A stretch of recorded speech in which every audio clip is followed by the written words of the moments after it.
tapatapa tū ki te rangi, mai e te whai ao, ki te ao māru, ti hei mauri ora. Tēnei te mihi ki te atua te kingi o ngā kingi, tēnā koe.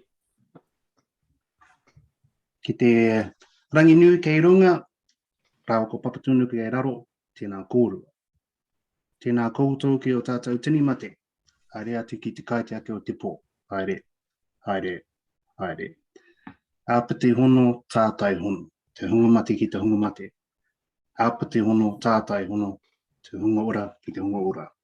E ngā mana, e ngā reo, e ngā manuhiri o ngā hau e whā, nau mai, haere mai, whakatau mai. Tēnā koutou ki o tātou, kua tai mai nei, huri no tātou whare, tēnā koutou, tēnā tātou katoa. Afternoon i te whānau, thank you for joining us for the fifth and final session of the Supplier series, the final of the webinars. Before I kick into any content, I'll give us a karakia. Me ino e tātou. He waka eke noa ki te rangi. He mōna eke noa ki te whenua. Nau mai rā te hau. Nau mai rā te kōhinga whētū. Nau mai rā ngā amotai. Haumi e, hui e, tai ki e. I'd like to first up acknowledge Activate Tāmaki Makaurau program. This is an Auckland Unlimited program where they've provided the funding for the series of webinars, and there's also some events attached. And then we're working with Whāriki as well. So we're all in cahoots, helping bring this series to you to support the businesses. This is the fifth and final webinar in this series. You can see the first four there listed. And one thing I will say is we'll record this session and put it on our YouTube channel. And you can watch the session afterwards if you want to refresh yourself. And in addition to that, the other four webinars are on our YouTube channel as well. In fact, there's quite a bit of good quality content on the YouTube channels, and tenders and proposals. There's the pricing session. And in addition to these, there's other stuff on there as well. So get at it, get te whānau. If you want, go check out our content. We've put it together to support our businesses and help them take it to the next level. Tonight we have health and safety, and I've got a small collection of tohunga or experts here to help you out.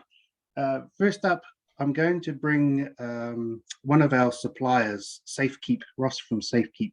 He's developed an app to support businesses with health and safety paperwork, and I'll let him introduce himself in a second. And then I've also got Tōtika. John from Tōtika is going to come and talk to us, and then we'll have the main content.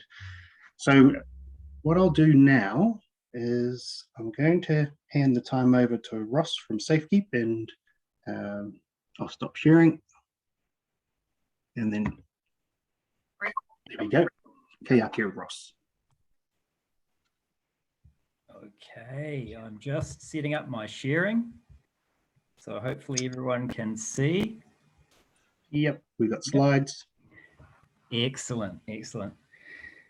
Kia ora te whānau, whawhatai lava, male opportunity to take part in this talanoa today.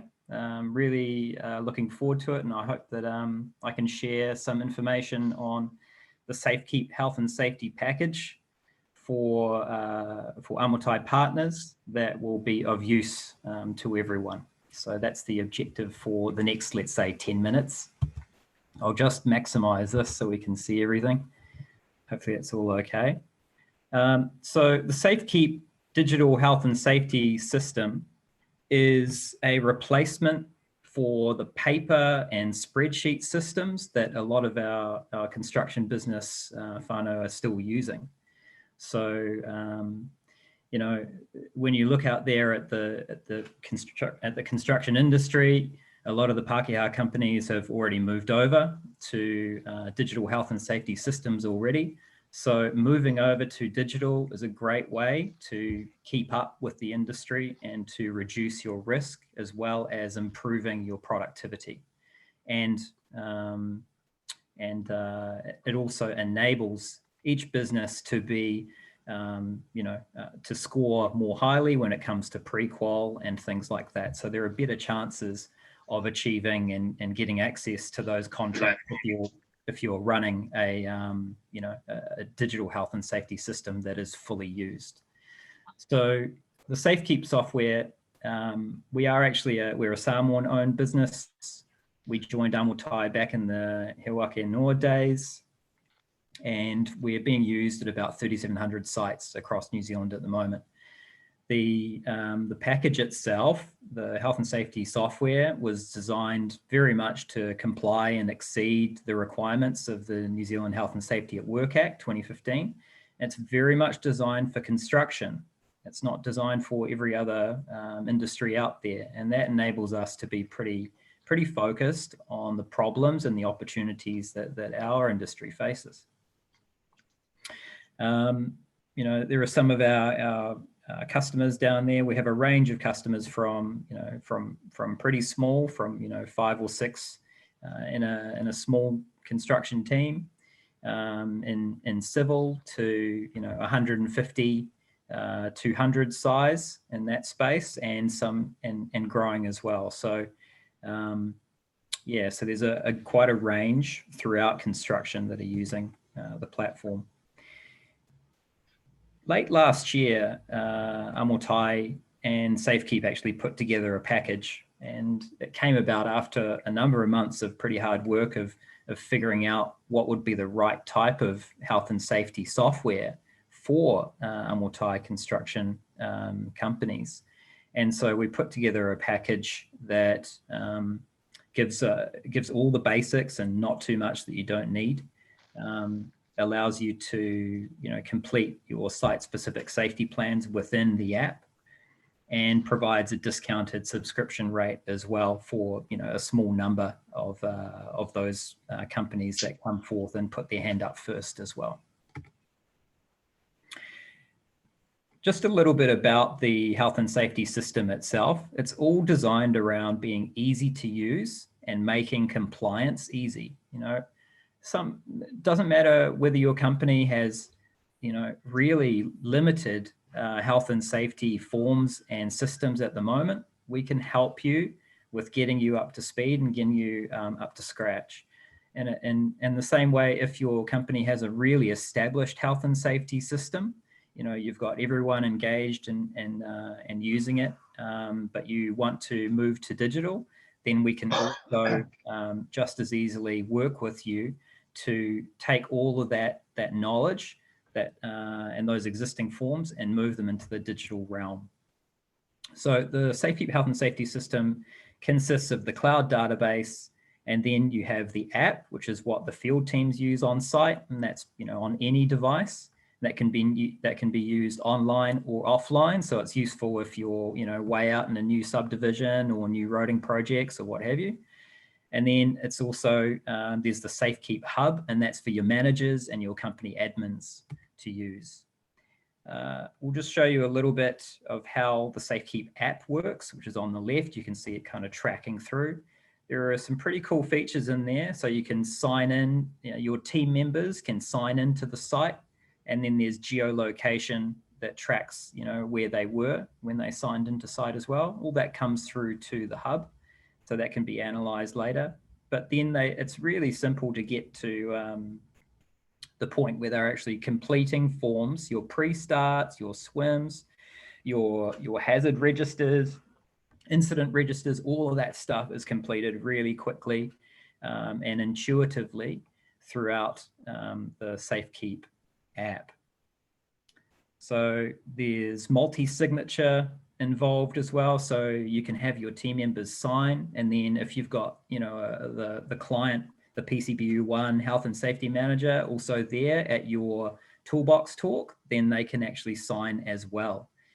So it's very easy to do all of that just from that Apple or that Android smartphone. There's also the ability to inspect equipment. So that's your machinery. You might have your diggers, your graders, whatever it is, your trucks, even your utes and vans. That can all be inspected from the app, and all of those pre-starts done. You've got My Forms, which has all of your history of those forms that you individually have completed as a worker, and then My Documents is where all of your documents and your resources for health and safety will be stored. You can access them on site. So let's say you've got MSDSs, or you've got your safe operating procedures that you want to be able to access and maybe even sign. You can do that, or your team members can do that without someone having to rush to the office and quickly drive down to the site again. Then we'll go through the hub. So I'll just move on to the next. Okay, so within the hub, this is what managers use and company admins, and they'll use this pretty much from the office.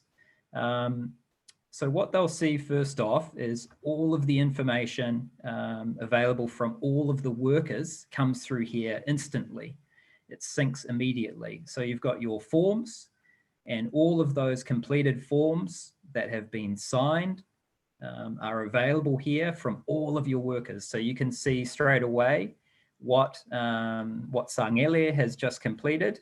You can see who's signed this pre-start and all of the information. If there are photos taken by the team, then they would appear in here too.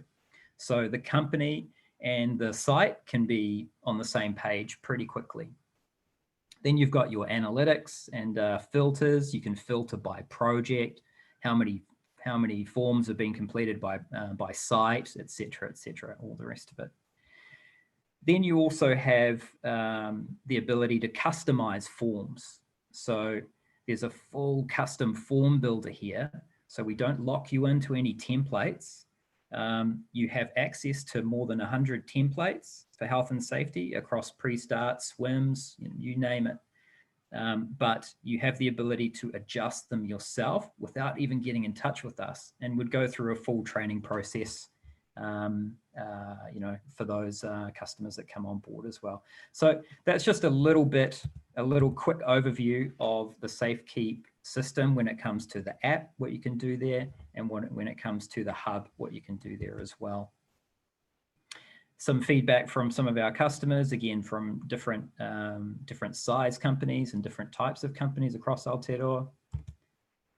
And that's us, that's the overview. So, just really wanted to give you a quick intro to say that, we exist, we're here.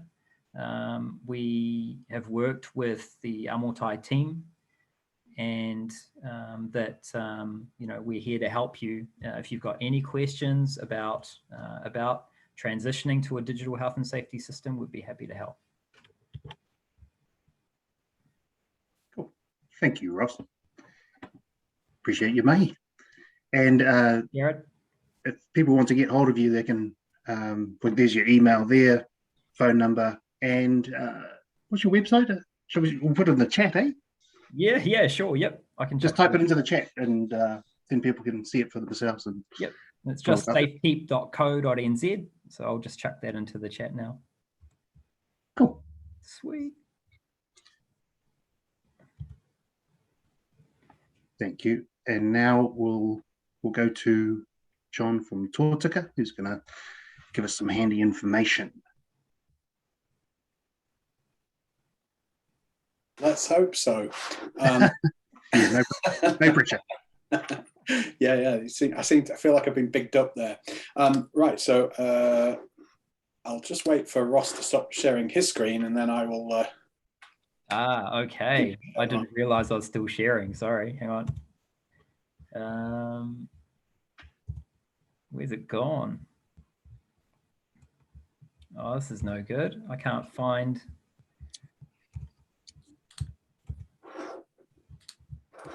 There he is. Okay, should be yours. The floor is yours, John. Thank you, Ross. Right, I'm going to do the same thing. I'm going to share a few slides with you. Fingers crossed that all works. Good evening, everybody. My name is John Harper-Slade.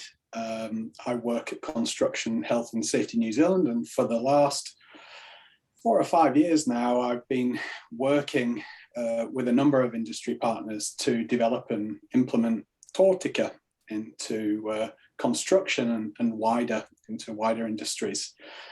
So I'm the person whose fault it is. I'm the guy that did this, so feel free to blame me for any issues. So what I'm going to do is just really, in a really brief way, just explain what Tōtika is, why we thought we needed to do it, dispel a few myths, and just provide a really simple overview of what it is and how you can engage with it and what it gives you. So I suppose it's always worth starting with life before Tōtika, and many of you will have experienced this, which is that New Zealand has a number of different approaches to health and safety pre-qualification. There are numerous commercial pre-qualification schemes. There are numerous approaches to health and safety pre-qualification from clients, and what we were finding was none of this was really helping us improve health and safety from a frontline point of view. So we were experiencing, certainly in the construction industry where this thing really seems to be felt, numerous different requirements for pre-qualification, which was confusing contractors and suppliers, multiple pre-qual requirements from different clients, which was meaning that people were having to pay multiple schemes to navigate multiple schemes and produce different sets of paperwork and documents to meet the differing needs of all these different schemes. And the feedback that certainly we were getting, and also WorkSafe, who funded this project, were getting, contractors and suppliers were telling us that, look, this is expensive, it's confusing, we're having to create documents we don't need, and it's not really helping us build our competence and capability to deliver safe outcomes through our work. So clearly there was an ethical reason why we really needed to do Tōtika, which was just to simplify health and safety pre-qualification in New Zealand and take that cost and administration burden away from contractors and suppliers, so that you could get pre-qualified for health and safety, but just to pick one thing that works for you, that fits within the Tōtika scheme, and do that one thing and be pre-qualified for all of your clients. So that's really where we're at. So that's what Tōtika is. So just dispelling the first myth, really, that Tōtika itself isn't a pre-qualification scheme. We were not going to help solve that problem by just creating another. So actually what we've created is a cross-recognition platform. What we've really done figuratively is put an umbrella over the pre-qualification industry in New Zealand to standardize it, make it simpler, and make it easier for clients to engage with, so that fundamentally we have a centralized listing service, a central list of contractors and suppliers of services who've got health and safety pre-qualification, and we make that list accessible to clients, the people that buy those services, so that clients don't need to do their own thing for this, and that clients don't need to engage their own pre-qualification provider. They can trust and rely on what Tōtika gives them. So that's really what Tōtika is all about.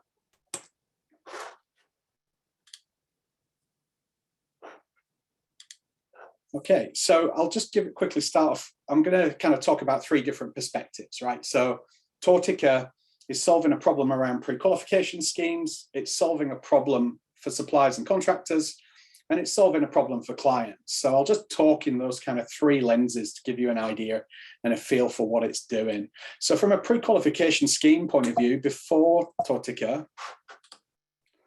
what we really had was multiple pre-qualification schemes that had linked themselves to or had gained the custom of different clients. So we had these overlapping requirements. And so for contractors and suppliers that were in supply chains working for multiple clients, that meant that they had different requirements placed on them, just like I've said. So what really Tōtika does from a pre-qualification scheme point of view is it standardizes the way that pre-qualification schemes work.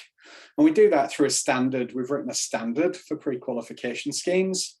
If a pre-qualification scheme wishes to operate underneath the umbrella of Tōtika, they just go and get themselves independently audited with CHASNZ to our standard. And as long as they can demonstrate that they meet the requirements of our standard, they then become what we call a member scheme. So you'll see that we've got 4 pre-qualification member schemes. The 4th one, Pegasus Prequal, just came online this week, so they're very new. So I'm missing some of the information. So we've got 4 commercial pre-qualification schemes that have been through an independent audit to check that they align to the standard that we've written for them.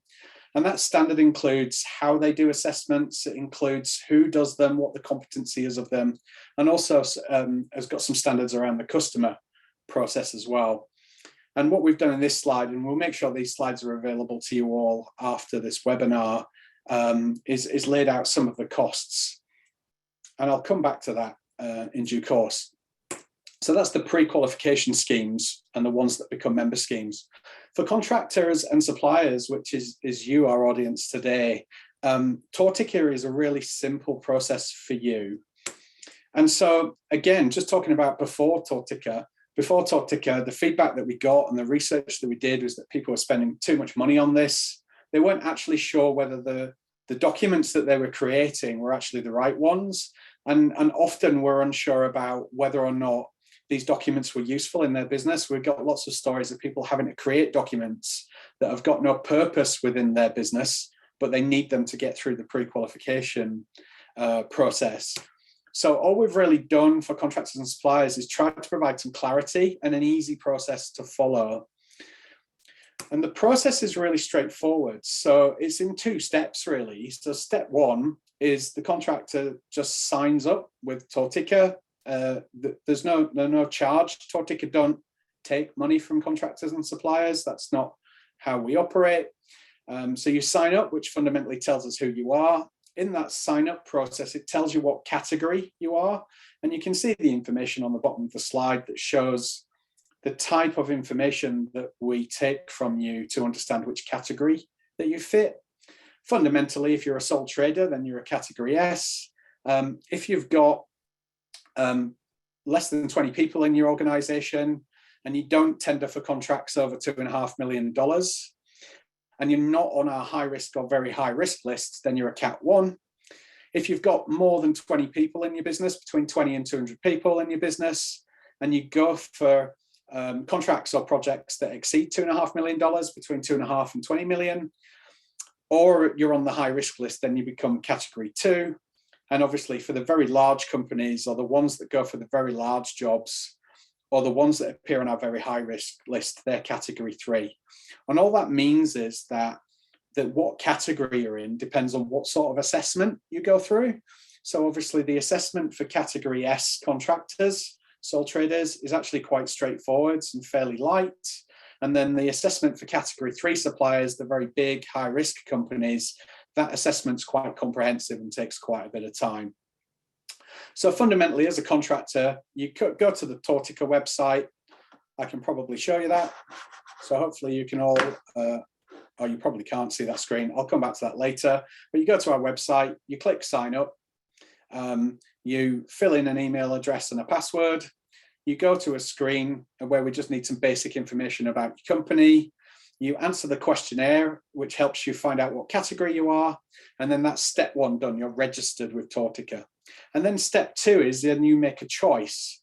And fundamentally, your choice is which of the 4 companies that are in front of you, you choose to do an assessment with. And so you can pick whichever one you want. They'll broadly put you through the same assessment process. And then once you've been through that assessment process, you end up on our listing service and you're visible to all of the clients that recognize Tōtika. That's basically it. So you sign up, you register, you confirm which category you're in, you then make a choice about how you get on the list, you go through an assessment process, you get on the list, and then you're pre-qualified for all the clients that recognize the scheme. That's fundamentally that. So a bit about the clients and the buyers, the people that are hiring your services. So for them, it's fairly straightforward. Now, before, the problem for clients and buyers was the priority that health and safety pre-qualification took to them. And so health and safety pre-qualification is a very small part of a much bigger process around how clients manage their contractors. So all the health and safety pre-qualification process does for them is it gives the contractor or the supplier of service a ticket to the dance, but it's not the guarantee that you're going to get a date. Getting a date is a different part of the procurement process with the client. And so what we found is that clients were kind of almost using health and safety pre-qualification to try and get assurance that the contractor or supplier was safe when they did the work, but it doesn't really give them that. That's something else. So what we've really done for clients is made it really simple by saying, you don't need to do your internal health and safety pre-qualification systems anymore. You don't need to buy the services of a commercial pre-qualification company. All you need to do is import our listing. And if the contractor's on the list, they've got health and safety pre-qualification. We at Tōtika, we take care of the detail around the quality of that process. So here's just an illustration of the clients that are currently recognizing it. And I can actually say that since I wrote this slide, which was only about 3 weeks ago, we've had a whole load more jump on board. So you can see the full list of clients that currently recognize Tōtika if you go to our website, which is just www.tautika.org. And you can just click on the recognizing supply chain leader link, and it'll show you all of the clients that recognize it, which includes Auckland Council and all of the other CCO organizations. So that was one of the major changes that has occurred in the last few weeks, is all of the CCOs are now signed up and using Tōtika. So how does it work for clients? Well, this is just a bit of a view of the sort of list they might get. And the information in here, there's some real company names in there, but the rest of it's all kind of made up, really. So don't worry about it. But you can kind of see that if you are pre-qualified with us and you've been through that assessment, this is the information that appears on the list. So this is what the clients can see. They can see your business name. They can see your New Zealand business number. That's really important because all companies that are registered with Tōtika need to have a New Zealand business number. Now, we know that a lot of sole traders don't have a New Zealand business number. So we provide the link for them so that they can apply for one. It's a free process. And you just go to the NZBN website and apply for a New Zealand business number and you just get one. So fairly simple process. We can see whether that organization is a construction principal or lead contractor. That's quite important. The client needs to know that. They get some contact details. I've obviously left that blank for the purposes of this. What sort of contractor or supplier you are, your category, which if you remember we spoke about before. So whether you're a high, medium or low risk supplier, basically, where you're located, and when does your pre-qualification expire? And then you get a grading and a score. So when you go through a pre-qualification assessment with one of the member schemes, the output is they will score you either performing or developing, and they will give you a score. What performing means is that you meet all of the standard in the entirety, which is quite a hard thing to do. And not everyone's going to get there the first time. And that's okay. Your clients won't judge you for that. So performing means you meet the standard. Developing means that you've been through an appropriate assessment and actually you're on a continuous improvement journey and you're working towards achieving that standard in the future. And the score that you're given will represent how close or far away you are from that standard. So that's it in summary. So for contractors and suppliers, you can see from this diagram on the top left, the process is fairly straightforward, which is you register with Tōtika, find out what category you're in, choose an option to get yourself on the list, which is normally through a pre-qualification assessment. We do recognize other things. So if you've got ISO 45001, or if you're a smaller business, if you're a Cat S or a Cat 1 business, and you've done a Safe Plus on-site assessment, or you've achieved the QSafe certification, you can get listed without doing a pre-qualification assessment. We'll just recognize those certifications and assessments. And we also recognize certifications and assessments from other industries. So for example, if you're a forestry supplier and you've been through the Safe Tree contractor certification process, we just recognize that. So we will get you on our list. It won't cost you any more, and there will be no more hassle in doing that. And so you get on the list, and then the clients can see you, and they can see whether you're developing or performing, and they can see what your score is. And then they can use that as part of their procurement processes for allowing you to tender for work. So fundamentally, what we really believe is that, Tōtika's it took us about 4 years in the making. It was important that we took that amount of time to develop this, because it's a really important system that's growing day by day, and eventually will just be the way that New Zealand does this. But, we're taking small steps. But fundamentally, the feedback on the pre-qualification process from, the thousands of suppliers that are listed with us, is that they're happy with it. It kind of makes sense. It simplifies it. It's in its first year of running, it's already reduced the pre-qual burden on contractors, which is the idea, saving the contractors and suppliers money and making it a bit easier to pre-qualify for multiple clients. So everybody hopefully should be happy with that. So that's kind of me. I'm just having a look in the chat just to make sure that see if there are any questions there. There's one there from Clayton. Hi, Clayton. So your question is that will Kāngora incorporate Tōtika into their systems? So the answer is yes. So Tōtika, so Kāngora told us last year that they were intending to adopt the Tōtika program. They've got internal processes and sign off to go through. We're not quite sure how close they are to that, but they have committed to joining us. So that's just a matter of time, but I really don't know what that time frame is at the moment. So apart from that, then I'm all done. So I'll hand back over to the host. Thanks very much for listening to me. If you've got any questions about Tōtika, you can email us at info@tōtika.org. And that message will be picked up by one of the team. And if you mark it attention for John, if you want to ask me a question rather than the team, do so, and they'll pass it on to me, no problems at all. We'll put that in the chat, shall we? I'll do that for you. Okay, cool. Yeah, just that email address or whatever you want to put in the chat so people can. Because when we record it, I'm pretty sure the chat comes up as well. So then people can go back to it and watch it or make a note now. Ngā mihi kōrua for your kōrero. Thank you, John and Ross. We appreciate your time. Now I'll turn the time over to Kathy, and Kathy is going to take us through the rest of the health and safety webinar.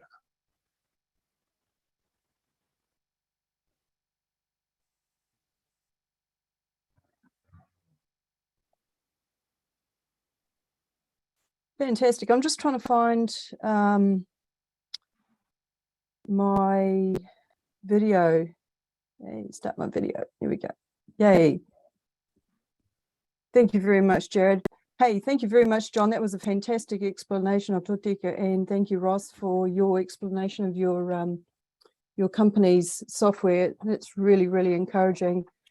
Okay, we are going to play.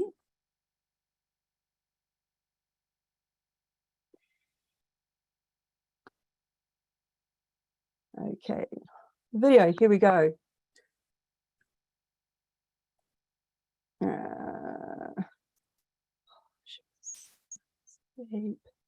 need to share my screen.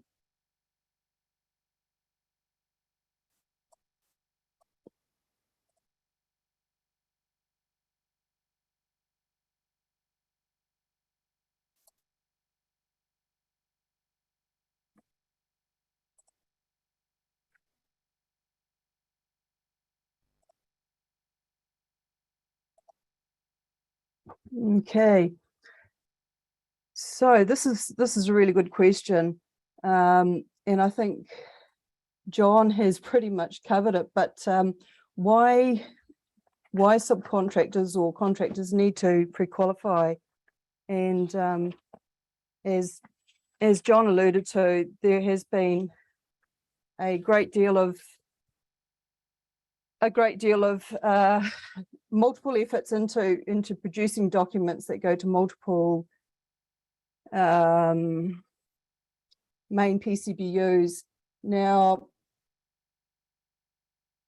the whole idea is to the gathering of information and assessing the subcontractor's capability. And it's not just how they can operate a machine, it's the capacity. Have they got the capacity as far as financial resources and machinery and so forth? The management processes that support the main contractor completing their part of the project. So the areas looked at: financial capacity, the supplier's work history, the licensing and qualifications of their personnel, the management standards of that business as a whole, regulatory compliance and health and safety, and also environmental performance. So basically the pre-qualification was to create a level playing field. So it wasn't just the larger companies, say the 200 plus people,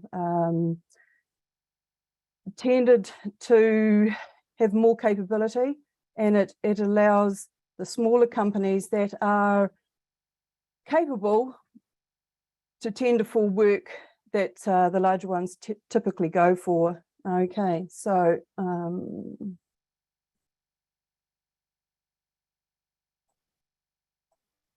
I'm just trying to move the...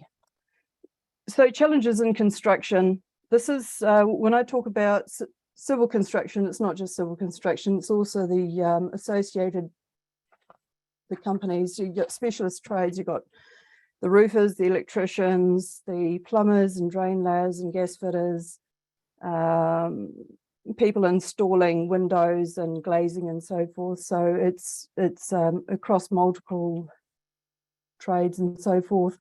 So pre-qualification addresses the challenges, and it's both buyers and suppliers. There's a requirement to repeatedly submit multiple sources of information, and the inconsistency between the different buyers when requesting and assessing. And I'll answer questions later on, because I come from the background of having to pre-qualify probably many small contractors, typically in civil construction. But as John has said, pre-qualification is created. It's a single point of contact, and it significantly reduces the time and the effort, and in doing so, it also reduces the cost of having to repeatedly or over multiple times supply documentation across multiple suppliers. So we'll just have a quick look at this. So buyers are organisations contracting a business to deliver a service or a product, and they're the ones that stipulate the requirements of what they need. It's not just a project, but buyers, they come from all, not just public or private sector. It could be local government, could be iwi-led, and so forth, and also not-for-profits. So there are probably two principal databases where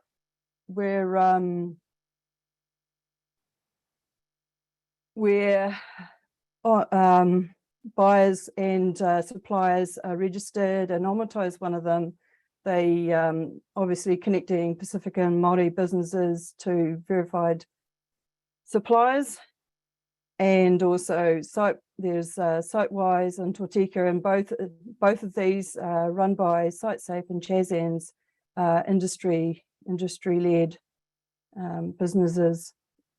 So pre-qualification benefits, again, done once a year, allows buyers to quickly identify and connect, and ensures, and this is the important thing, is ensuring a consistency of health and safety standard. It's applied across all contractors, and using pre-qualification as a framework to build health and safety performance. So within contractors, the main or the tier one on the site are the largest contractors, and they're typically undertaking very large projects. They're doing $20 million plus projects, and these are everything. It's not just commercial buildings. It could be schools, utilities, and utilities would be power, phone, water, your stormwater, sewage, potable water, the whole thing, bridges, all that sort of infrastructure work. And it's also land development, water mains, stormwater, sewage, and so forth, and the roading, footpaths, and so forth. So the pre-qualification is driven by the larger guys, the big tier one contractors, and using subcontractors. It's an important feature of running any project, because there'll be gaps in possibly expertise that they need to fill. They might need a short-term, somebody to do a short-term job, and it might only be 1 or 2 weeks, and they don't have the capabilities. So for them, it makes sense to employ subcontractors. So some of the I've got written down, down here, and it's as John said, these are the big guys. We've got the downers, the Fulton Hogans, Higgins and Dempsey Wood, McConnell Dowell, and so forth. And many of the subcontractors who are working or registered as suppliers will be working for these guys. So the two main categories that I'm looking at as far as pre-qualification is site-wise. Now, site-wise is coordinated by ConstructSafe, and they've been doing this for quite a few years now. This is not as sophisticated as what Tōtika is, and I'll just quickly go through. It's got a grading assessment. So you sign up and you go for an assessment and you're graded. You within a year, you've got 3 attempts to gain certification. So the certification starts at green at 75%, and at 90% achievement, you will get gold. Now, when you've completed the certification process, the successful contractors, they're given a badge which they can use on emails, they can use on various promotional material and so forth. But it's also, the important thing is they're given a certificate, and the certificate is what is presented to the tier one when they are completing the pre-qualification stage. So contractor questionnaire, it goes through 12 questions. It's really straightforward. Do you have insurance? What sort of insurance? And typically it's not just having insurance on your vehicles, it's also having liability and indemnity and so forth. The second question, provide a copy of your company's health and safety policy and procedures. That's pretty straightforward. How often health and safety meetings or briefings held, and the ideal situation would be having a pre-start before each morning, completing a weekly toolbox talk, and also having possibly 1 or 3 monthly health and safety meetings. So do you investigate all incidents and have a process? And that's a really important one, because incidents, whether it's a near miss or an accident or property damage, it's a opportunity to find ways to improve what systems you have in place and reporting. So how do you manage health and safety of subcontractors you engage. Now, that's a very important one. Not all small businesses will have subcontractors, and you might get, say, a larger business, well, a larger, smaller business, say, of 10 workers, and they will subcontract other small contractors for specific tasks that are beyond either their capability or the machinery that they have. And like larger businesses, it's far easier to do that. So that could be a yes or no. Now, some of these questions are not necessarily apply to all businesses, and some allow not applicable. So it's quite simple. So, and this is actually a really, really important one. Number 6 is having trained and competent people working for you, and it's ensuring that the people that you have required unit standards. They can demonstrate. If you're working at heights, you've got unit standards for working at heights. If you've got required working in confined spaces, you've got the unit standards for that, and so forth. So all the high risk jobs will require a proper NZQA qualification. Some tasks can be done through or completed through just checking competency, presenting training, and just checking competency that way. So number 7, how do you record hazards in your workplace? And that's another simple one, and that can be achieved many ways. It's at the start of a safety brief every morning. It could be just asking your workers, have you seen anything unsafe, to doing specific tasks like once a week or once a month, just doing a quick site inspection, and they don't generally take too long, maybe 20 minutes, and that covers that off.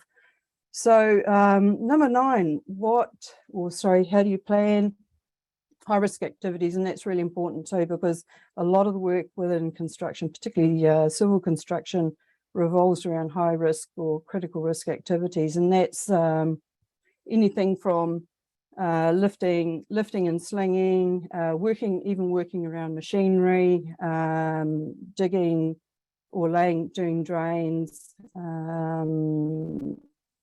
any of that, and that's achieved by completing JSAs, job safety analysis, at the really most simple end, performing a task analysis. But typically high risk jobs you'll be completing a JSA. Number 10, how do you monitor the health of workers? And this is really important because a lot of people don't recognise, or small businesses don't recognise, that the activities they do actually involve either hazardous substances or noise. And hazardous substances or conditions, it's not just handling hazardous substances like say petrol or adhesives or things like cleaners and so forth. And when I talk about cleaners, I'm talking about solvent cleaners and so forth, or paints. But it's things like potentially handling, coming across on a work site. Could be coming across asbestos, and that is a very specific activity. But also cutting or anyway working concrete. It could be cutting or grinding, and that's really important that workers are protected, one by ensuring that you're, say, wet cutting concrete, and also dust masks, just in case for whatever reason you have the water supply fails. So when you're looking at monitoring, you're looking at noise and potentially lung function, because lung function is probably the first sign of any exposure to, and particularly dusts and other hazardous particulates on site. Sorry, in relation to potentially hazardous products and materials, substances, that's very simple. That's just having a hazardous substance register on site. Each site also must have an inventory which says how much of what product is stored and in which location. Very, very important. And also having safety data sheets available for workers to view. Sorry, I'm just trying to get rid of this thing in here. So, and last but not least, is a question about, have you been investigated by WorkSafe? And most businesses is probably no.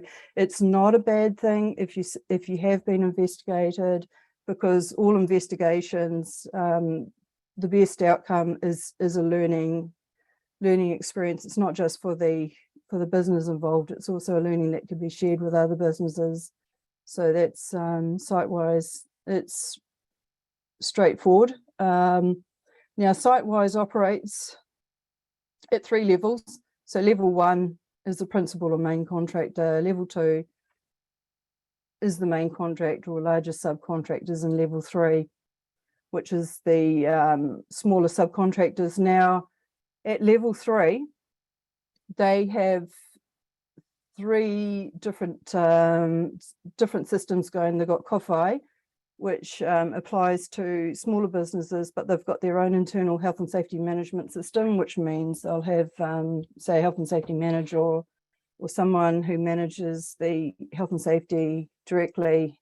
And then you've got kakariki, which is where probably most smaller subcontractors will be. They will be the subcontractor to another larger business on site. And then you have the whero, the red, and they'll be the subcontractors who are typically the main contractor. They're not the large level 1 would equate to, say, a tier 1 contractor. They've got 200 plus workers for them, and level 2 would equate to the 20 to 200 sized businesses. So within kakariki, site-wise provide, actually at ConstructSafe, sorry, under site-wise provide most of the documentation for contractors who want to have the material for the assessment. So they provide everything bar a couple of documents, and that's really, really straightforward. So Tōtika, it's I'll just go here. So Tōtika, as John said, it's this is a much more formalized system.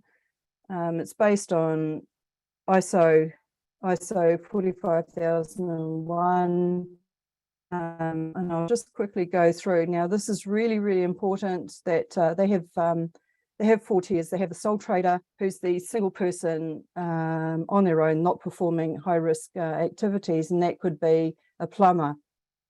Now, category 1 is a smaller business, typically 2 to 19 employees, and they are not performing high risk activities, and they also may operate over multiple sites as well. So they might have Fred over here who's mixing a bit of concrete, got Jack over here who's doing a little bit of surveying. They're actually setting up a driveway or something. Nothing major, nothing high risk there. Now, when you get to category 2, and this is important to know that a lot of drain layers will be working within this category, and it's important to know that although this is aimed at businesses, say 20 to 200 workers, typically they're not doing high risk activities, but as soon as you're doing high risk activity, and that includes everything from electrical tradespeople, anybody who's doing work, roofers, that sort of thing, and drain layers, working in trenching, working in trenches and so forth, they will immediately be working in a high risk category of Cat 2. So they will, and the result of this I'll demonstrate very shortly. Now, Cat 3 are the large guys. They are the 200 plus employee businesses. They're also doing the high value contracts, projects $20 million plus, multiple sites, multiple infrastructure activities. So they could be doing roading, they could be doing bridges, they could be doing land development. So they're performing a lot of functions. So Tōtika category selector, and this is, as I said, very, very important. So the category within Tōtika is determined not only by the number of employees they have, but the industry in which they work. So this is the important thing is electrical services, drain laying, trenching, glazing, roofing, traffic management, anything that involves high risk, they will be working within in that category. So there is a tool. Tōtika provides the tool, and I'll go through and show you how to do this, and demonstrates very clearly what category you're in, and it takes about 30 seconds. So it's simple. So Tōtika contractor questionnaire, there are 13 sections and 54 questions. These are really important. It follows basically very similarly to site-wise, and except there's because there are 54 categories amongst total questions total in these 13 sections, that it's actually, there is quite a lot of work to do. So leadership and commitment, it's not just providing health and safety competency. There is it's expected that probably at this level you're going to be employing subcontractors, and there's a greater focus on health and safety performance history with site-wise assessment. Typically you get 3 chances or 3 attempts over a 12-month period to complete it, and you may have 3 months worth of history. With Tōtika, you get one opportunity to submit, so over a year. So there's a lot more effort required to ensure that you have everything in place before you submit for that assessment. Now, this is a quick summary of the 2 processes. So site-wise is owned and administered by ConstructSafe, 3 levels, typically smaller contractors, your drain layers, electricians, glaziers, maybe some high vac, smaller guys. They'll be doing level 3. Documentation the documentation category that's used will be whero kawhai or kakariki, and they'll be dependent upon the relationship with the main contractor. Either you're contracting directly to them, or you've got your own internal system, or you are the main contractor. So the 12 question assessment. The grades are published in a database. So the actual grades are available for viewing from the tier 1 and the tier 2, or the level 1, level 2, the main contractors or the principal contractors, but not the actual questions that were answered. All they see is the score. Now, the good thing about SiteWise is that the documentation mostly is free. So the documentation that ConstructSafe produce complies with SiteWise, and so the target is achieving a score of 75%, and the cost is $210 plus GST a year. That's very reasonable. And when looking at, say, a subcontractor who's first looking at becoming pre-qualified, that's probably the most achievable pre-qualification process to go through. On the other hand, Tōtika, it's owned by CHASNZ and administered, as John said, through one of 4 schemes: Qualify 365, Impact, SHE, or Pegasus. So all of these organisations are assessing the same criteria, so 13 sections and 54 questions. So the 4 levels of supply contractors are based on the size of the business and the risks. So, but for most of the people that will be pre-qualifying through, or Amotai looking for pre-qualification, they will be going straight into level 2, the high risk, even if they've got 10 guys. So pre-qual is also by recognition of Safe Plus or ISO 45001, or an assessment through CHASNZ. That is quite a costly process from my experience doing ISO auditing. So and the target is achieving a score of 60% or performing. So that should be developing. It's really important to understand that Tōtika, because it's reasonably new, the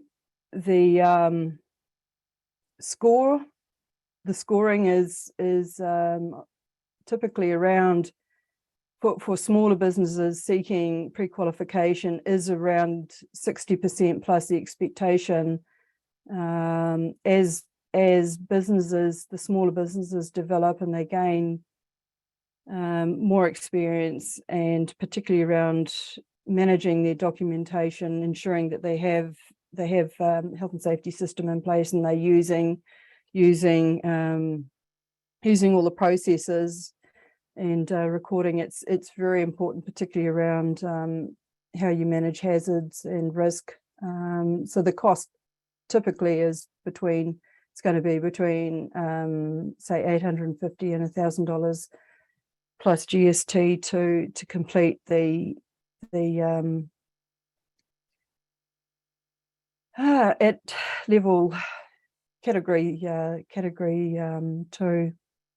So where to from here? So it's Amotai supplying businesses who want to undertake either a site-wise assessment or get on the path to achieving Tōtika category 2 assessment, 10 hours of work, consulting work. So it's that's actually quite a significant help. And also Impact, I've done a little bit of work with Impact, and I've suggested there is a little bit of a gap with businesses that maybe they've already got SiteWise and they wish to carry on and continue to Tōtika to get some health and safety leadership. And this is really important because there is a significant difference between managing health and safety in I suggest site-wise at that level, and then stepping up into Tōtika, which is, as I said, it's a more sophisticated system. It's based on ISO 45001, and it will give those businesses a real help to get them on their health and safety journey, getting the leadership skills in tackling not just Tōtika Prequal, but positioning themselves into where they need to be to achieve Tōtika as well, and not just there, but also building a business and building a health and safety system, which actually going forward improves year on year, and that's the whole idea. So I'm going to stop sharing. I did have some some websites I'm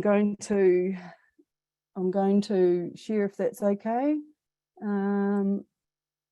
So I'm just gonna get rid of escape. There we go. Great. So just briefly, just a quick hands up, who is interested in site-wise accreditation?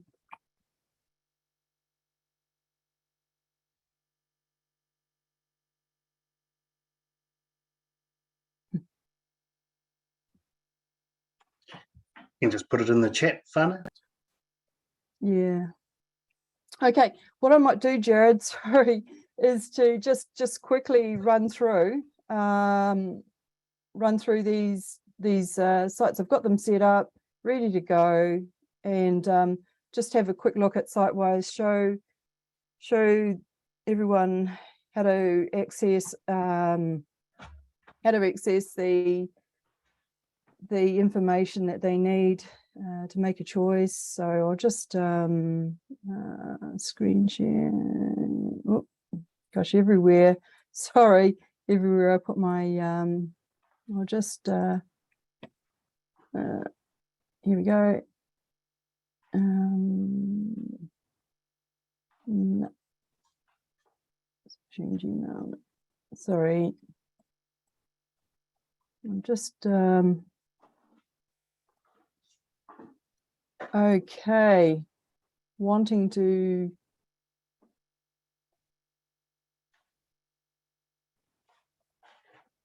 there we go.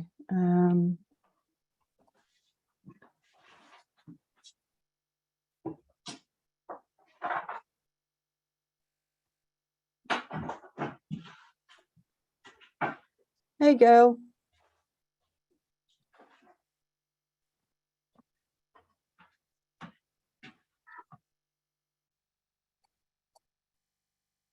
Okay. Kathy, you okay? Yeah, sorry, Gail, I've got it now. So Awesome. I've got it. Sorry, darling. Okay, so I'm just going to quickly run through. This is the site-wise process. It's really straightforward.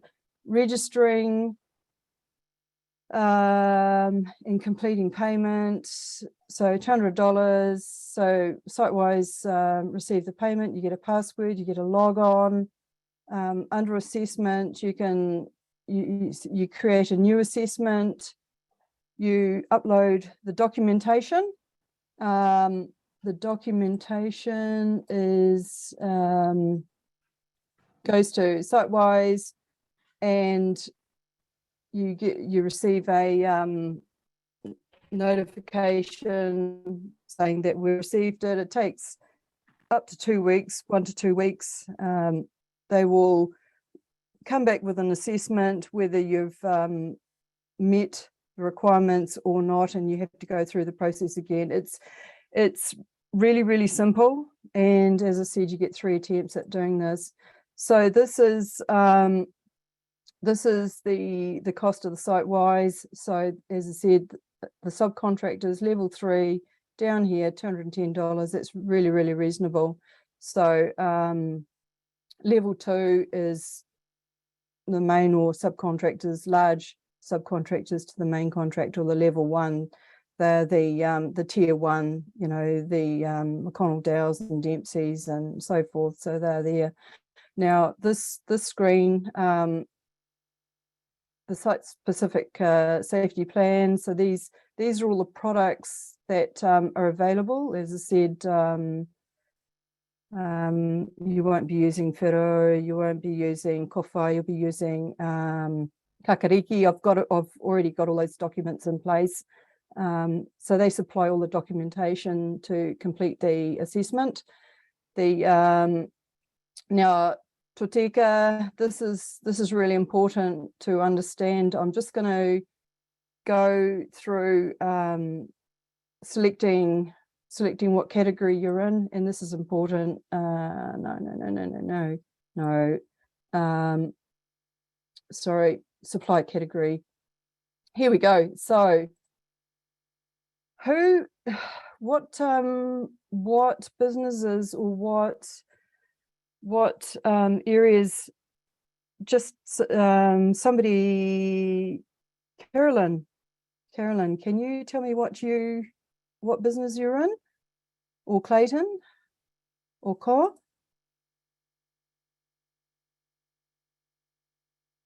Ooh.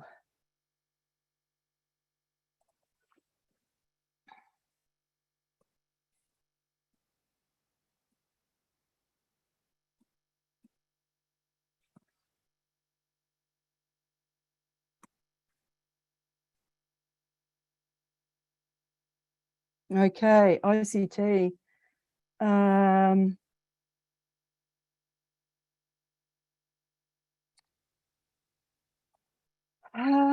Gosh.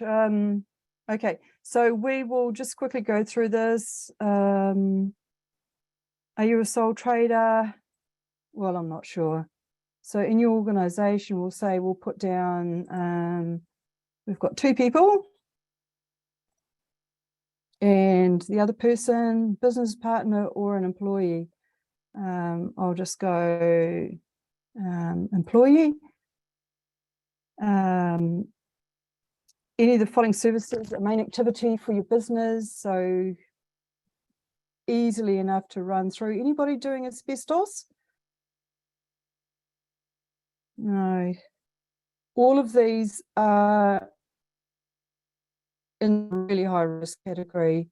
Basically, you're looking at mining, tower cranes, mobile cranes, stevedoring, oil and gas, helicopter services, forestry, and so forth, explosive blasting. So they're all, you say no, none of those apply to me. Does your business meet either of these criteria? More than 200 staff or tendering contracts for over 20 million? And you go, nah. And then the last question, and this is really, really important because we've got 2 people. We're not doing arboricultural work or asbestos removal. We're not doing construction rigging. We do, if we're doing electrical services, if we're doing drain laying, if we're doing heavy transport, and that's like over width truck, transporting large like bulldozers and dump trucks and so forth between sites. If we're doing a labour hire service or mobile plant and equipment servicing, roofing, traffic management or trenching, we are automatically into category 2. So this is where anybody who's doing any of those activities will be placed. Kai, if you're in ICT, you won't be anywhere near this. You'll be in category 1. It's has a lower threshold for the or a lot fewer. Sorry, the quality of the questions or the evidence is the same, but you'll have a lot less evidence that you have to supply to complete that. So if you've got ISO 45001 certification, if you have 45001, all you need to supply is that certificate and and your insurances, and pay the fee, and you'll be automatically in and don't need to supply anything else. For everyone else, I will just quickly go through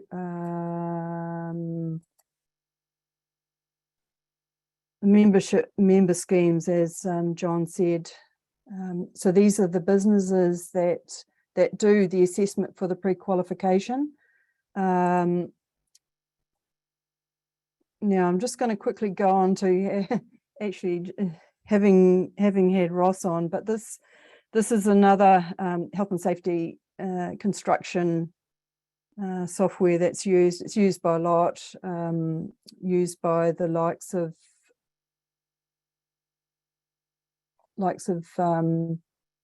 Dominion, McConnell Dow. We've got New Zealand Strong, all these guys, Piratahi, Dempsey Wood, and so forth. Quite a few. They use it. It's not, I don't think, as sophisticated as what Ross demonstrated. They do have a really good inspection auditing tool, but they don't have the doing recording pre-inspections on plant and equipment, and that's something you're going to have to be completing every day typically. Now I'm just going to demonstrate. So I don't know if anybody is familiar with WorkSafe, in particular hazardous work notification. This is a really important thing. If you're going to be going for Tōtika, you need to be able to demonstrate this. It's or if you're doing any high risk work, and that typically means if you are a drain layer, you will be completing this, because anytime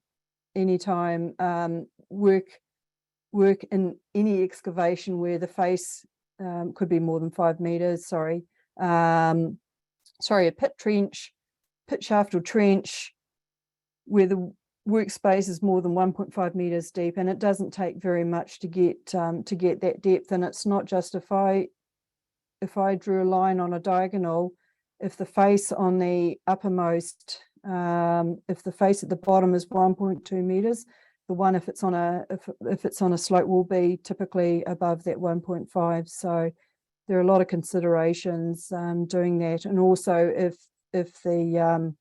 you've got a face more than 5 meters and a slope of more than 1 horizontal and 2 vertical. But don't worry too much about that. That's the sort of thing whoever's doing the assessment, it could be me, whoever will go through and look at that. So, and this is another important aspect to WorkSafe, notifiable event. So if you have an event on site and it's not just a death, but notifiable illness or injury or an incident. So typically it's a really high trigger for incidents. If you had a truck rollover, if it's on a civil construction site, it's not reportable to WorkSafe, but if it was in a mining or a quarrying industry situation, it would be reportable. So probably a lot of these things are not reportable, but it's having an awareness. Now, ConstructSafe, I will just show you, there are 2 sorts of cards on work sites. Typically they want some sort of demonstration that you've got foundation safety training, and ConstructSafe have their own different, or they have a card, a ConstructSafe card, but card I've got, don't know if you can see it, it's a ConstructSafe card. This is a really, really good card. The thing with the ConstructSafe card, it does not expire. Once you've done the training, you've got this for life. The ConstructSafe card, it's only valid for 2 years, and you have to complete training, retraining all the time. But with ConstructSafe, it's only 135 plus GIST. It doesn't take long. You rock up, it's about an hour and a half, but it is very intense. You have to sit down and watch a video on identifying hazards. It's actually very, very very, very helpful, but it can be quite awkward for people that are English as a second language speakers. And the unfortunate thing is if you fail because of a misunderstanding in the questions, you get one chance if you're within 5% of the pass. So I think it's like you have to get 85%, and otherwise you've got to resit it. It's quite hard. But the likes of Dempsey Wood, they actually put through their they put through workers, not just their own workers but subcontractors, because they know that there are barriers to entering, paying for it. There's so much. It's sometimes it feels like you're paying on and on and on for various things, training, documents, maintaining a system. The training costs particularly go, when they're only valid for 2 years, NZQA standard. So this one's actually a really good one to get. And I've chosen Vertical Horizons, not because they're somebody I prefer, but it's just demonstrating where you get the ConstructSafe card. It's really important. But all of this I will go through. And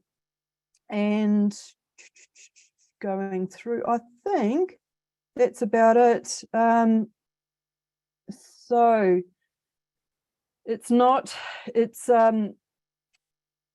so for people on their health and safety, or businesses on their health and safety journey, if you like, couple of guys, I know how businesses start out. You might get 2 mates and they've got a digger each, and they might get a truck, somebody who can operate a truck, who can do deliveries, go to a quarry, pick up metal, come back, and while the other 2 guys are operating. And that's how basically, we start businesses in New Zealand. I mean, that's every business has started from, only having 1 or 2 people, but it's giving those smaller businesses the opportunity, the 1 or 2 people, for being able to have the opportunity to get the pre-qualification to enter that arena, because it is quite difficult, if you're trying to do it on your own. As I said, Amotai has been very generous in supplying funding to get small businesses, well on their way. So the likes of SiteSafe getting SiteSafe pre-qualification, and I suggest I've got people I've helped, or businesses, and they've got maybe 15 guys. They're operating multiple excavators, and that's what they do. They do drain laying, and they're really good at it, and they're actually quite comfortable where they are with site-wise. But there'll be a stage where they realize to get maybe some more of the larger jobs, and this is what typically prompts businesses to do is they need to go to another, the next level, which is Tōtika, to get the next level. It's as I said, it's a higher, it's got a higher bench that they have to achieve, but the satisfaction of doing that and knowing that your systems, because when you create a system, it's just like your business processes. You don't just have a health and safety system, it's always improving, and the satisfaction of seeing that and your guys being safe, it's really, really important. So ICT, structured cabling. So okay, so you're not doing ICT software. So when you say structured cabling, Kai, you meaning, are you actually are you doing, oh gosh, what's that, where they drill and pull the cables through, or are you say creating trenches and laying cables? Okay. So you will be in that cat 2. In that cat 2. Are you interested, Kai? Are you interested in Sitewise or Tōtika?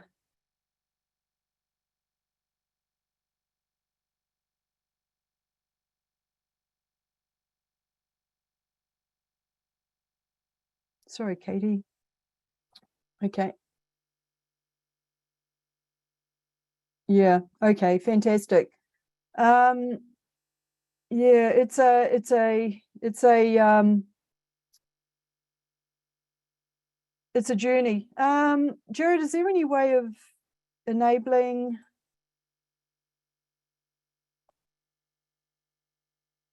Sorry, Akaria, have I got your name? Actually, can we enable everyone's Their mics.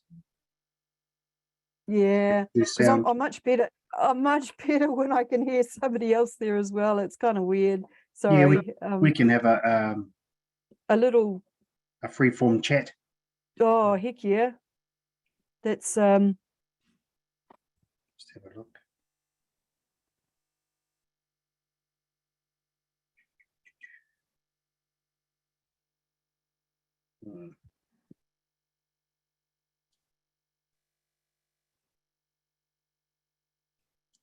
I'll unmute.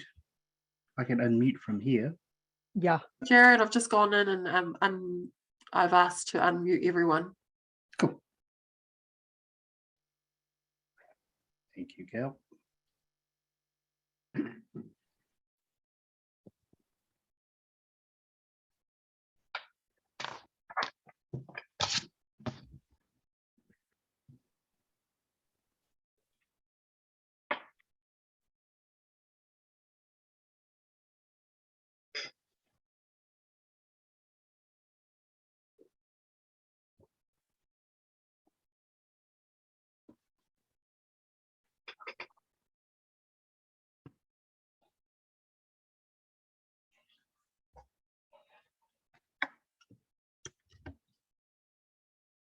Yeah, I was just going to say, I'll keep talking until anybody comes up with a question. So typically, once you've got your pre-qualification, you've got your Sitewise or your Tōtika pre-qualification, what happens is that the larger businesses, say they're on whether they're using Acute or whether they're using like Ross's software, there will be a place. What happens is that you apply to. If a large business doesn't approach you, what you do, so they'll typically ask for a tender. They will ask the business, so it could be core. They want to know, have you got all your documentation? You say, yes, I've got my Sitewise. And so what they'll do, they'll give you a link to a site or part of site like where Acute is, and you will be. I'll just bring Acute up again.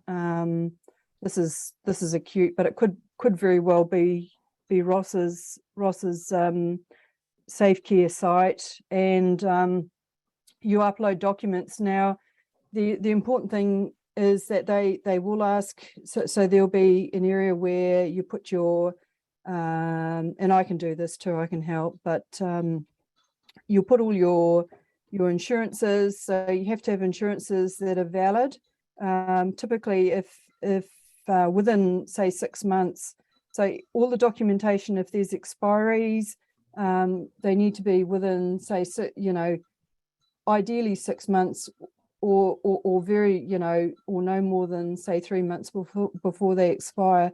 So you upload them, and these automatically will let you know when your next, your insurances and all your training qualifications are due to expire. And typically you'll say if you've got a card which has got your NZQA registered qualifications on it, you will be uploading those. It'll have your all the information, like your name, your NZQA number, it'll have the course you've done, when it expires, because they only last 2 years. So all that documentation, all that information is loaded up. Now, there is personal information because they'll ask you for things like driver's licenses and things. You've got to, there's all manner of documentation. So it's not just putting up your site-wide certificate and your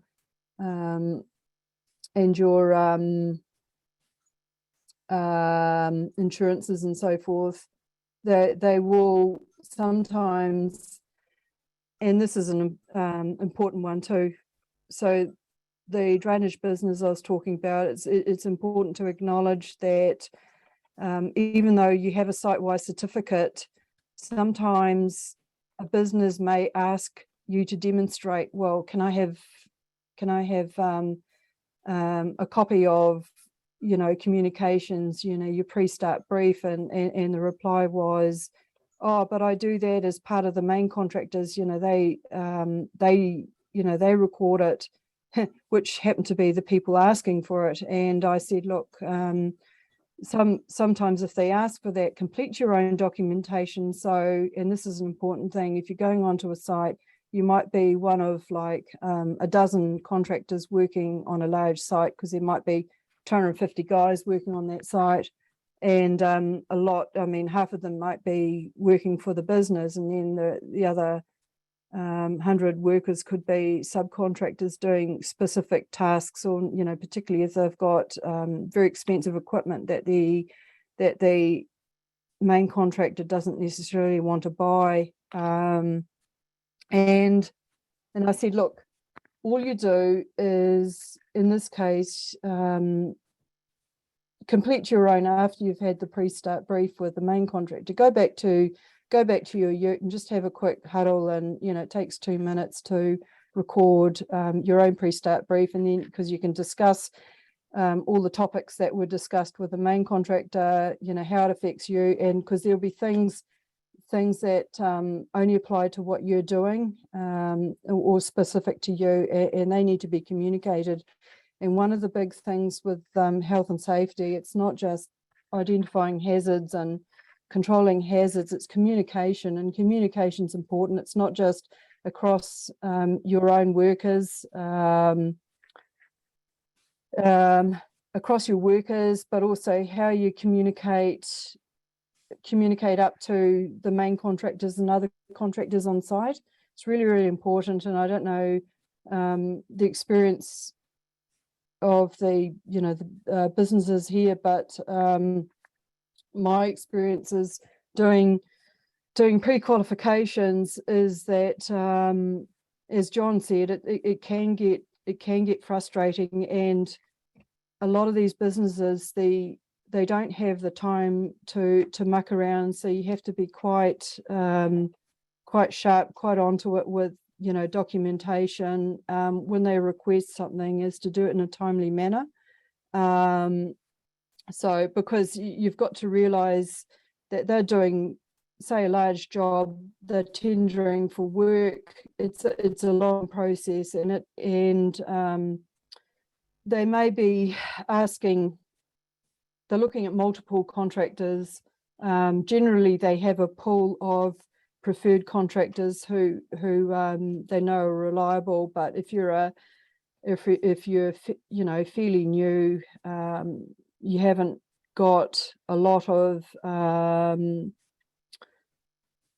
it's not experience, but if you haven't got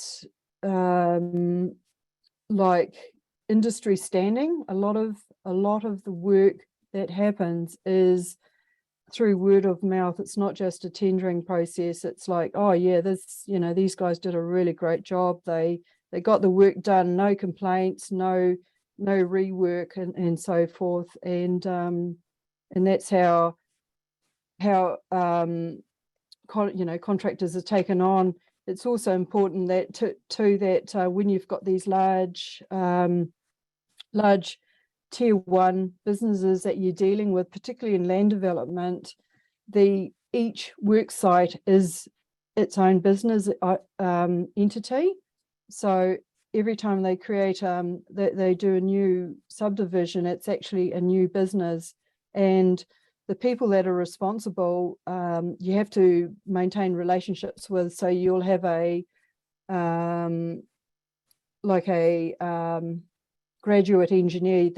On a large site, you may have 2 or 3 graduate engineers, and they're fresh out of university. They've got no, they've got all the paperwork, but they don't have the skills that the guys who've been around for years and years have, which is dealing with people, which is solving problems and working, issues, because whenever there's people, whenever there's machinery, and whenever there's stuff to do, there's always issues. So you get your site engineer, and then your graduate engineer. When he's been working for a year, he now becomes a site engineer, and they've got maybe 1 or 2 projects under their belt.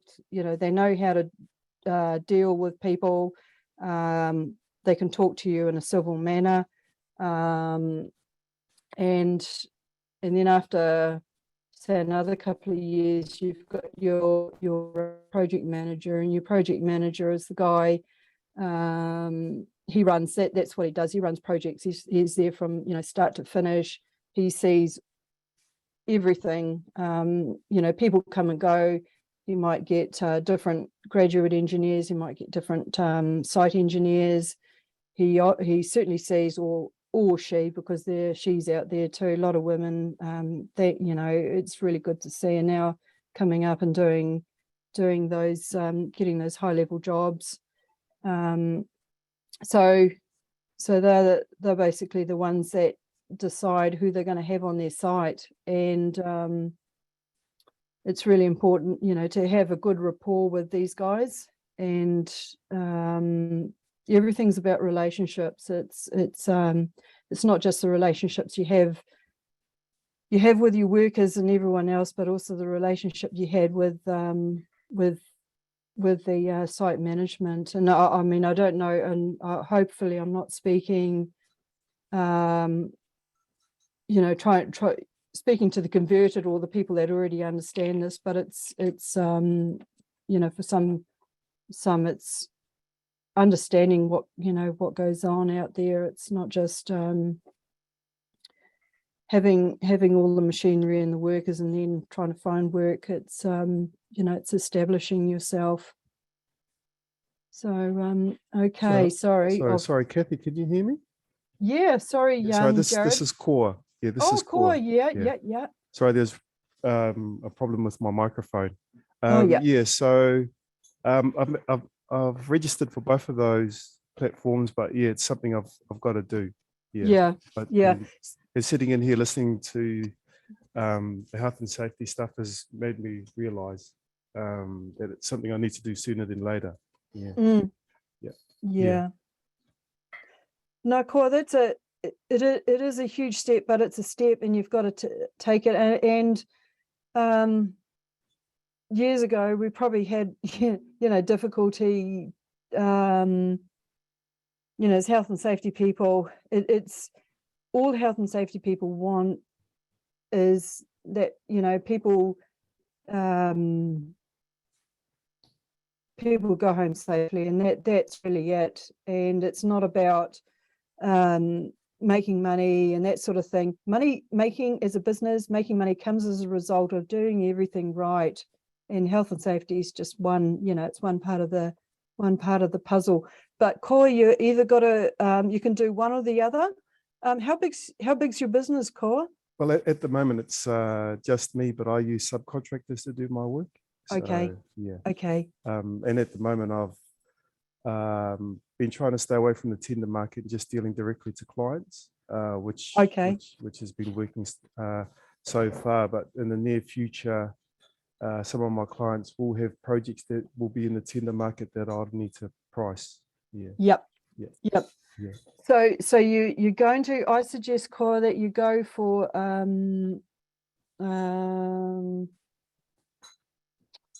you can do site-wise, and if you think, because I know some quite large businesses, well, they're not huge, but as subcontractors, that have got no problem with that. But as business picks up and you want to really, you know, put some really not just business management practices in place, but have more professional health and safety systems in place, that would be Tōtika. I think, you know, if you've already got a business going and you've got, you know, lots of guys, lots of machinery, that's probably the way to go. But if you're finding yourself, finding out where you know, where you kind of sit in the, you know, the scheme of things as being a subcontractor, it's a good way to, you know, good way to find out where you are and, you know, just start somewhere. That sounds good. Thanks. No, hey, look, please, thank you very much, Cor, for your comment. It's yeah. So Carolyn, what do you do? What does your business do?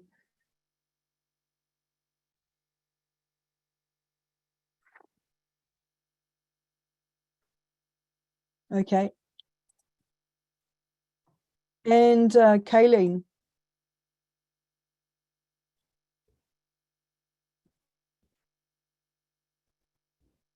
Akira?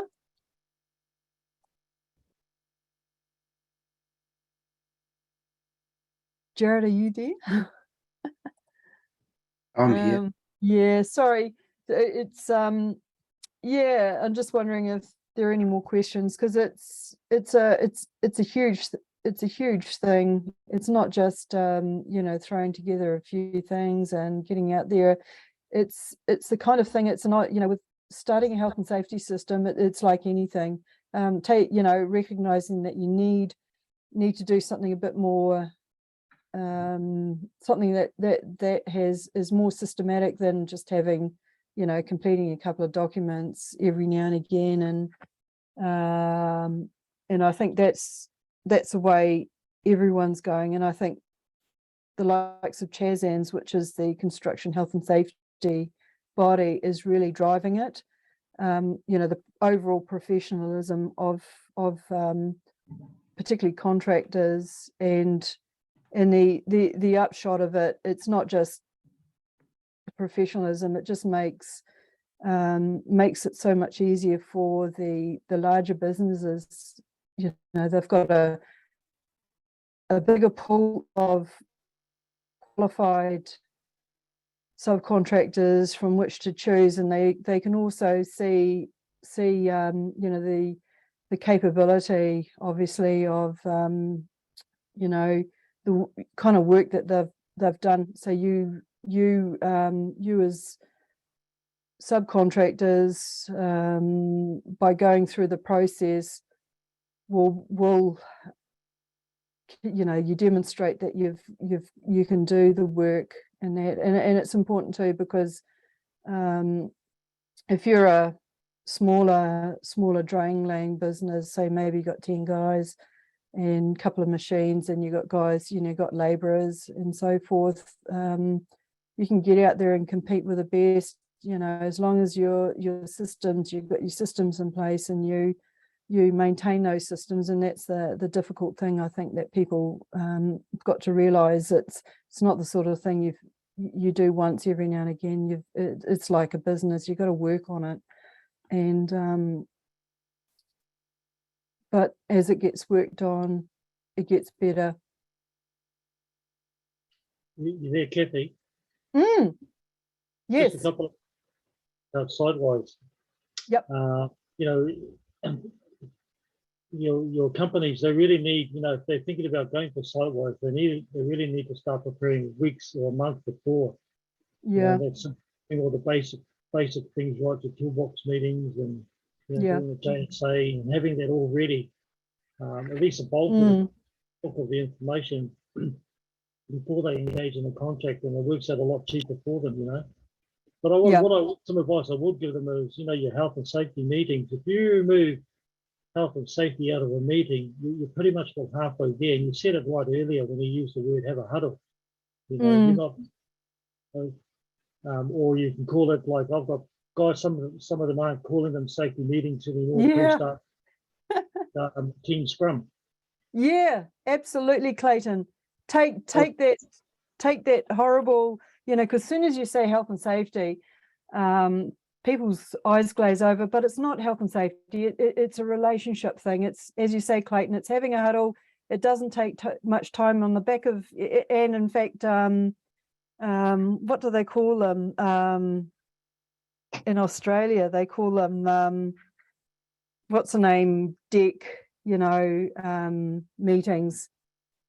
Okay, sure. Oh, whatever the terminology is. It's basically, you might have 5 or 6 guys and you get around the boss's ute, and tailgate meetings. They call them tailgate, and that's exactly it.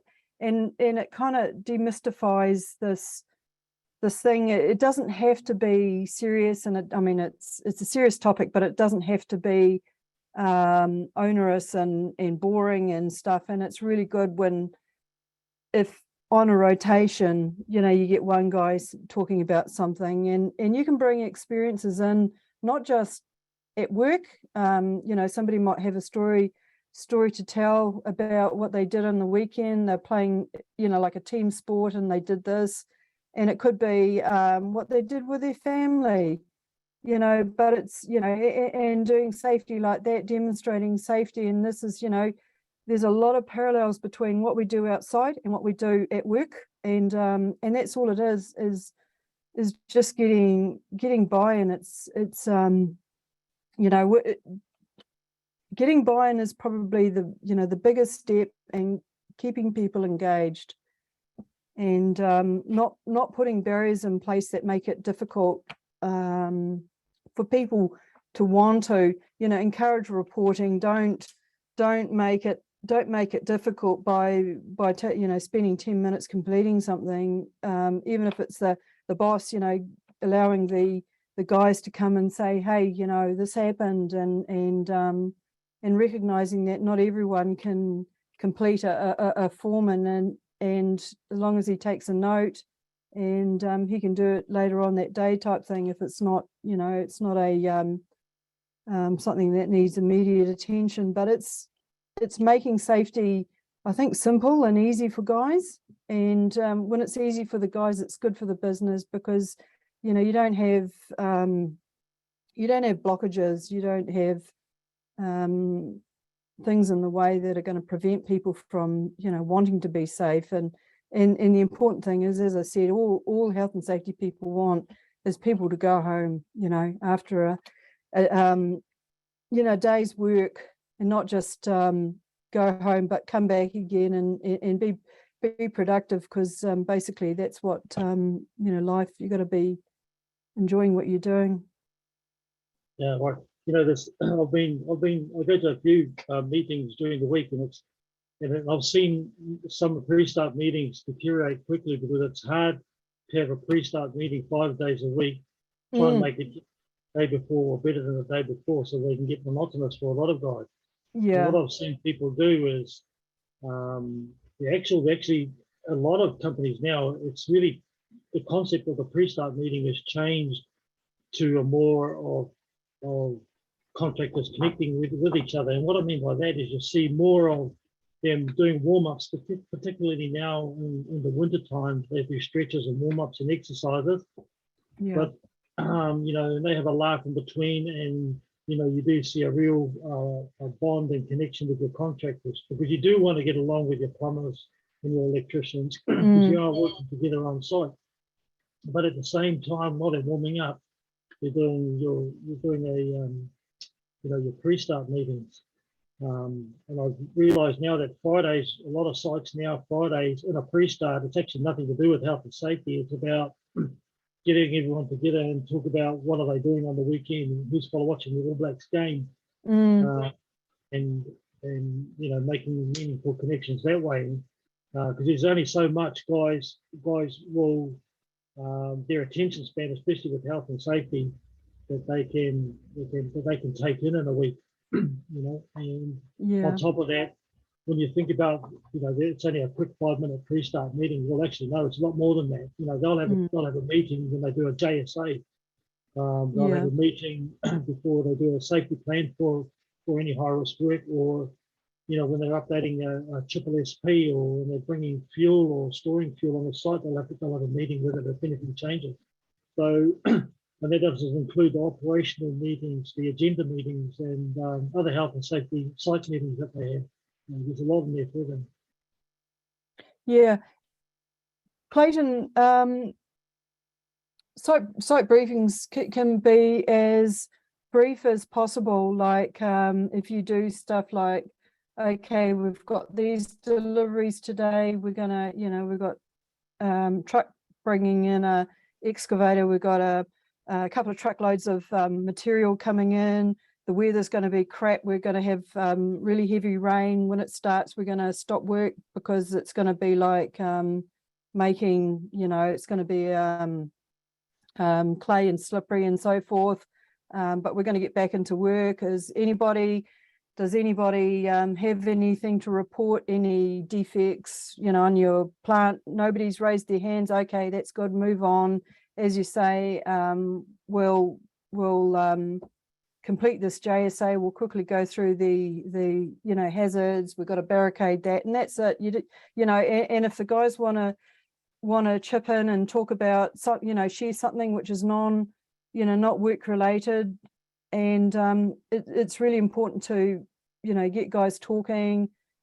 Sometimes you can't get guys, I found some guys just won't talk, and but if you can get them talking about, as I said, family, it doesn't have to be personal stuff, but it could be stuff, that something they're proud of, their kids did something at school and really, really proud of them, and I encourage that sort of stuff. It's not just, end of the day, we're all part of a whānau.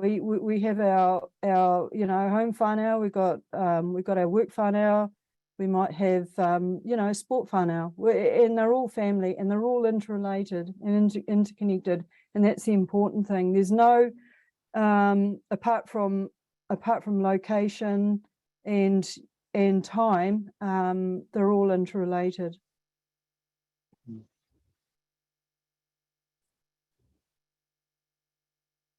Gerard. Yeah, I think I've probably lost a couple of people by now, but hey, yeah, it's coming up on dinner time. Yeah. No, that's okay. It's an interesting one. But anyhow, yeah. But good. Clayton, have you already? You sound like you're obviously very, very knowledgeable. Do you have pre-qualification already, or? Yes, I have. Yes, all my clients have gone through Tōtika and or all performing. Oh, mate. 120 site-wise now, Wow. all new this year. Yeah. About 40 impact prequal, and they've all passed. So, but it is like you said. People need to understand that Tōtika is a huge journey. Not this can be done over months, and one client was 6 months. Yeah. But it is a journey. And it's a lot of hard work. I think particularly Tōtika it's not easy, and if you're not prepared and ready for it, you're going to struggle. And there are some questions in there that even after all this time I struggle to answer. And the difficulty that I have is when you change an assessor and you get a whole new different questions from the assessor than your previous assessor. And sometimes I think they're going down a rabbit hole with their questioning sometimes, and it just makes things difficult. Look, here's a good one here. Site-wise, in the what was it? There was the element question, hazardous substances. My client had answered all the element questions in there, but then the next question was that we hadn't provided training. No employees had training around the management of hazardous substances. And I'm thinking, well, hang on a minute, I've never been asked that question, and all the time I've been doing site-wise. So I jumped back on the phone and gave them a call and said, this is not in the questions. I've never seen this question come up before. So, Yeah. you know, and that's what I mean. You know, when you change when your assessors change, they always see something differently than what the other assessor, you know, the other assessor reviewed your documents, and they seem to be going down. It just goes down and further down to a different place than where you originally started from. So it's, yeah, very difficult. And I also think, you know, I'll tell you something. So the reason why I asked that question about Kāinga Auto moving or transitioning over to Tōtika, and that is a lot of businesses I put into Kāinga Auto have gone through Prequal. And what I know, looking through the Prequal documents and the amount of support that I have to give them, they're going to struggle to get into through Tōtika. So my advice to particularly Amotai business is, if they want to tender for Kāinga Auto, I would recommend they go and do Prequal, impact Prequal now. And the reason is that and tender now. And the reason is Kāinga Auto won't say you need to be, if you've just got impact Prequal, they're not going to turn around and say, look, you need to be Tōtika pre-qualified. You know what I mean? They'll, you know, if you've got impact Prequal, they will still let you tender for that. And the reason I know is because my colleague is working with Kāinga Auto on that transitioning platform into Tōtika at the moment. So, yeah, some really really good points here, Clayton.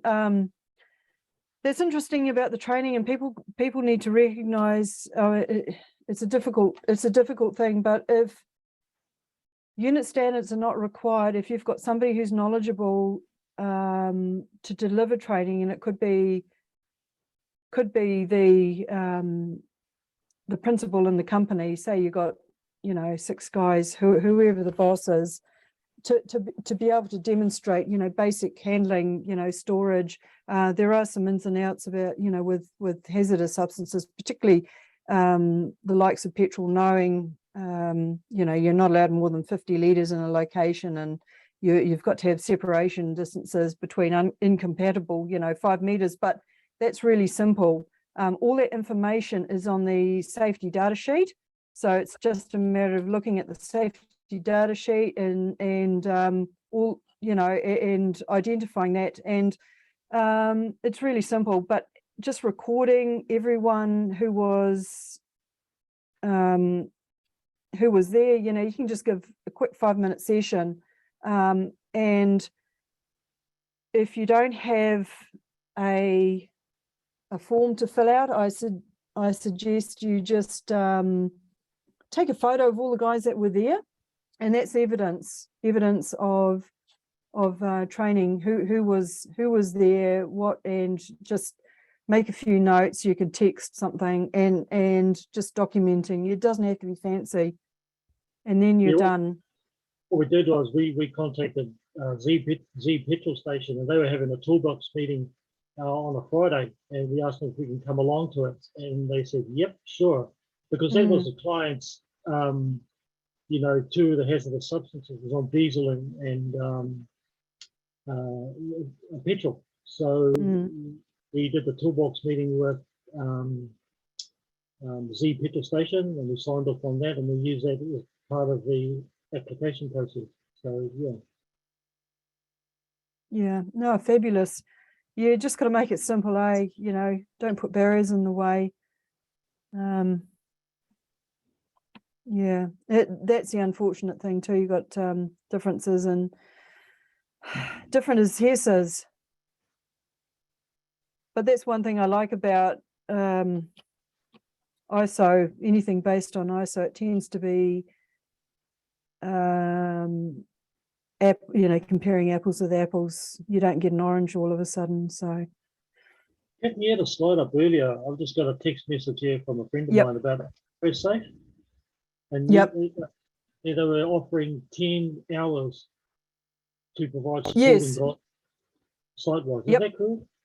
No, yes, so Jared can confirm that. So Amotai is supplying up to 10 hours of help or consultation help to get small businesses well on the way. I suggest if they're going for site-wise, that could pretty much cover it. I've got all the documentation. I've got site-wise documentation, plus I've also got my own documentation. I was just going to supply to the guys if they want it, and put their own logo and so forth on it, so it's customized to their business rather than just having, site-wise documentation. Yeah, it's also important for guys like that too, or businesses, to feel they're not, what's the word? It's more professional. Jared, you're the boss? Yeah, we have quite limited spots. We've got a few spots there. But yeah, there is some assistance there for health and safety.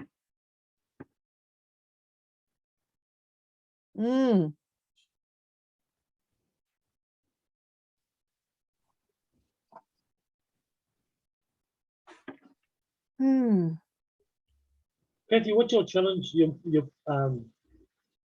biggest challenge out there at the moment with health and safety? I think the biggest challenge is just safety being heard. I'm not sure whether it's a I wouldn't say it's not a problem. It's just, I think that the likes of Tōtika is changing things, Clayton. People at businesses are realizing they need to be more professional in their approach. And I think that's helping a lot. It's destigmatizing. I don't know if that's the right word, but that's probably the biggest challenge, is to be heard that, this is, never preach, but just want the best. Put my email in the chat. Sorry, Jared? If people want to talk to me, just put my email in the chat. Yeah. Kathy, I was just thinking the other day, it just shows that Tōtika has demonstrated really how where we are with our maturity scale. Yeah. The safety in New Zealand is not in a very good place.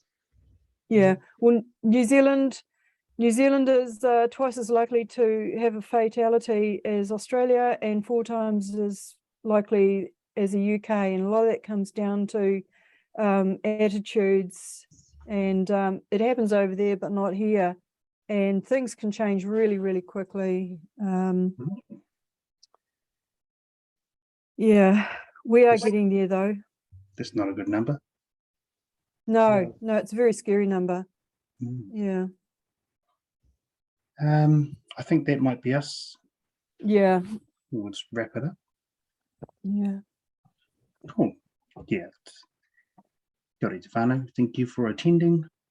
I appreciate your time, and thanks for your presentation and your information and your participation. I know Ross and John aren't here anymore, but thanks to them as well. This is the final of the Supplier series, the final of the webinars. So yeah. Oh, you can relax. Yeah, we've still got another couple of events to go. So particularly those in Auckland, keep an eye out for comms from us about events we're running. Yeah. All right. Thank you. Thanks for your time, and I will see you when I see you. Panaka vakalevu.